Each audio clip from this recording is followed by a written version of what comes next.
नमस्कार, मैं हूं संगीता राय। पूर्वांचल एक्सप्रेस न्यूज के इस वेब पोर्टल में आपका स्वागत है। आइए देखते हैं हमारे संवाददाता राम सकल यादव की यह विशेष रिपोर्ट।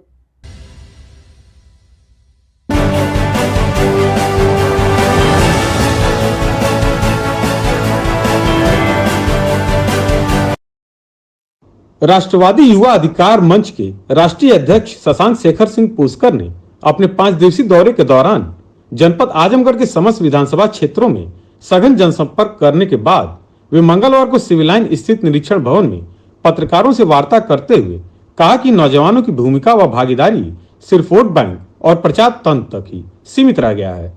देश की आबादी का 65% नौजवान अपने अधिकारों से अभी तक वंचित है। इसीलिए नौजवानों के अधिकार संरक्षण संवर्धन हेतु युवा आधारित नीति के तहत राष्ट्रीय युवा आयोग का व बेरोजगारों को रोजगार उपलब्ध कराने के लिए राष्ट्रीय रोजगार गारंटी जैसी ठोस कार्य योजना पर कोई विचार नहीं किया जा रहा है। लिहाजा उत्तर प्रदेश में नौजवानों को एकजुट कर उनकी भागीदारी और भूमिका को सुनिश्चित करते हुए राजनीतिक दलों को घेरने का कार्य संगठन के माध्यम से किया जा रहा है।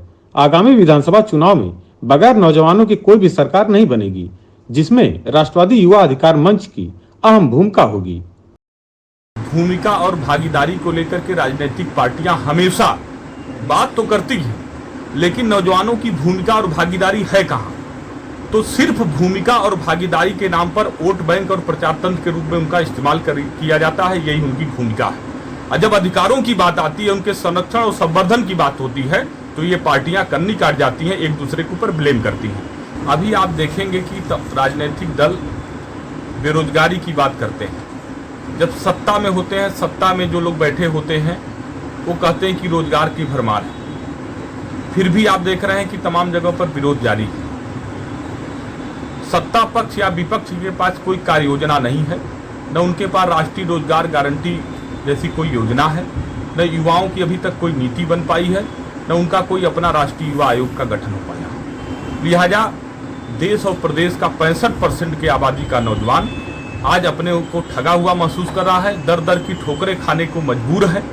तो राष्ट्रवादी युवा अधिकार मंच इन राजनीतिक दलों के चंगुल से बाहर ला करके 65% नौजवानों की आवाज को बुलंद कर रहा है।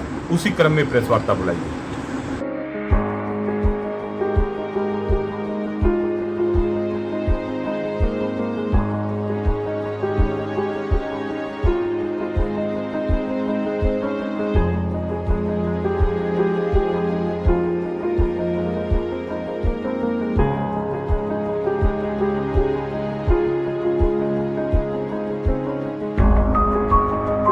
आपको हमारी खबर पसंद आई हो तो हमारे चैनल को लाइक, सब्सक्राइब और शेयर जरूर करिए।